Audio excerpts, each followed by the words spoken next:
Vector का मतलब होता है एक यूनिट।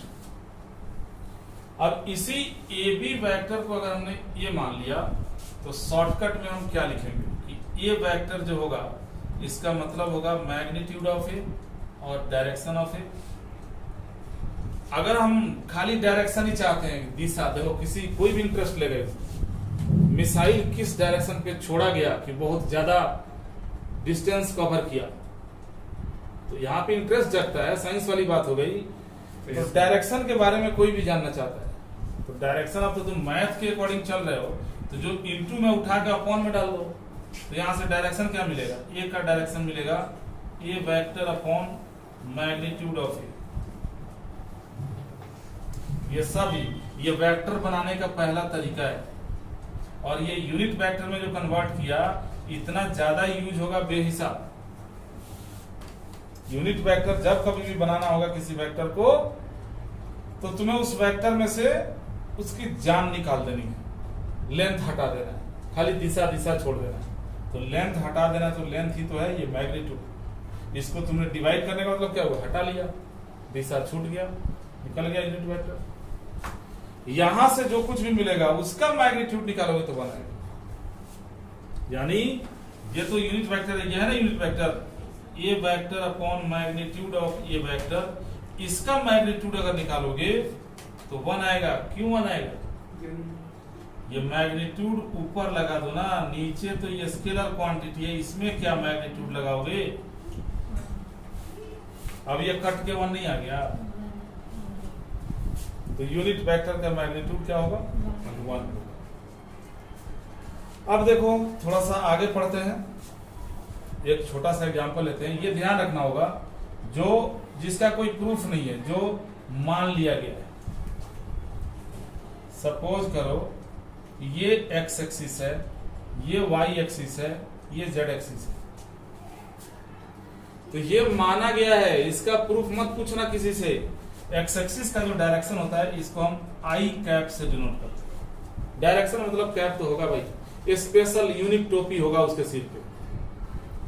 वाई के जो वाई का जो डायरेक्शन होगा उसको हम जे कैप बोलते हैं, और जेड के डायरेक्शन को के कैप बोलते हैं। इसका कोई प्रूफ नहीं। अब कोई वेक्टर अगर मान लो ये वेक्टर इज इक्वल टू मिल गया 2i cap plus 3j cap plus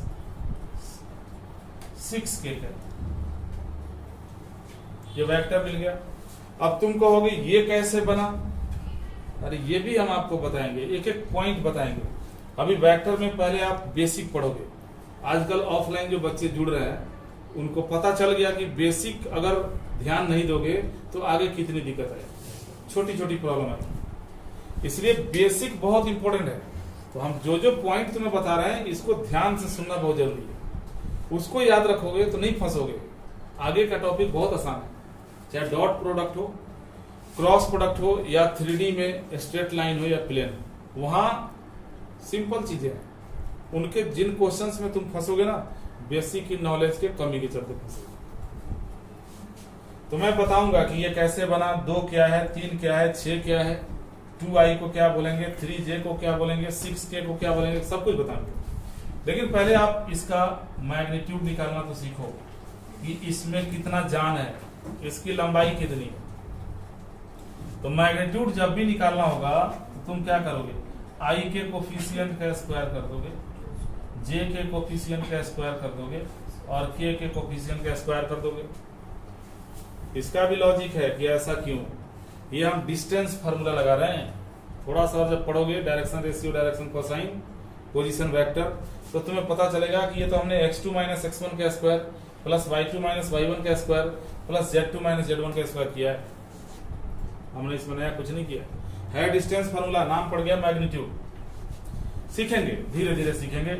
इसको सॉल्व करो, अंडर रूट 2 का स्क्वायर 4, 3 का स्क्वायर 9, 6 का स्क्वायर 36, जोड़ के आ गया 49 और हो गया 7, मैग्नीट्यूड निकल गया 7। और अभी हमने क्या पढ़ा कि अगर सिर्फ दिशा चाहिए तो वेक्टर को उसके मैग्नीट्यूड से डिवाइड कर देना है। तो भाई हमें तो सिर्फ दिशा चाहिए, ठीक है, तो वेक्टर को लिख दो पहले 2i cap plus 3j cap plus 6k cap और मैग्नीट्यूड से डिवाइड कर दो, 7 से डिवाइड कर दो, बन गया यूनिट वेक्टर। अब इसको वेक्टर अलग अलग लिखो, 2/7 i cap plus 3/7 j cap plus 6/7 k cap. ये निकला यूनिट वेक्टर। क्यों नाम है यूनिट वेक्टर? कौन सी दिशा बता रहा है? इसमें तो कहीं पूरा पश्चिम कुछ लिखा ही नहीं है।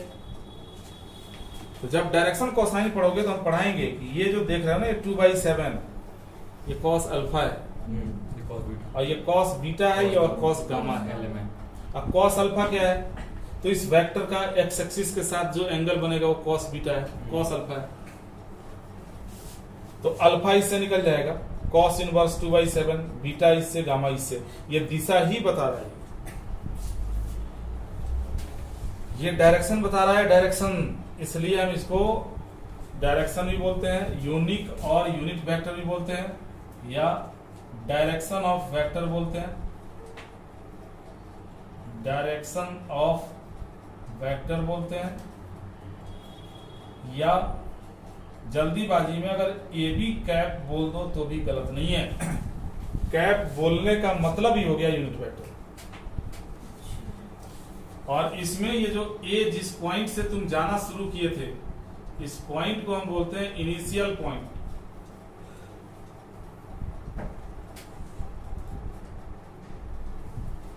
और इनिशियल इसी से बनेगा को इनिशियल।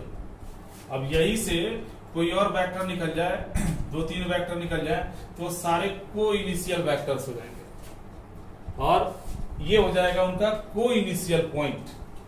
अभी सिंगल है इसलिए इनिशियल पॉइंट है। तो को इनिशियल पूछे तो घबराना नहीं है। को इनिशियल का मतलब कई सारे निकल रहे हैं एक ही पॉइंट से, तो वो को इनिशियल पॉइंट हो जाएगा और बाकी जितने भी निकलेंगे वो सारे को इनिशियल वेक्टर्स हो जाएंगे। तो इसको इनिशियल पॉइंट बोलते हैं। और लास्ट जो ये बी है, ये फाइनल या टर्मिनल पॉइंट इसको बोलते हैं।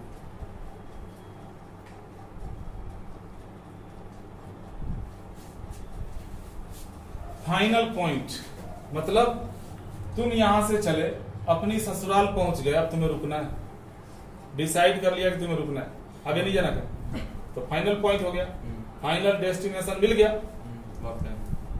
और टर्मिनल पॉइंट तुम गए यहां बी तक, पता चला कि आगे रास्ता खत्म है, खराब है, तुम्हारी कार गड्ढे में गिर जाएगी, तो तुम तो अपना डायरेक्शन चेंज करोगे।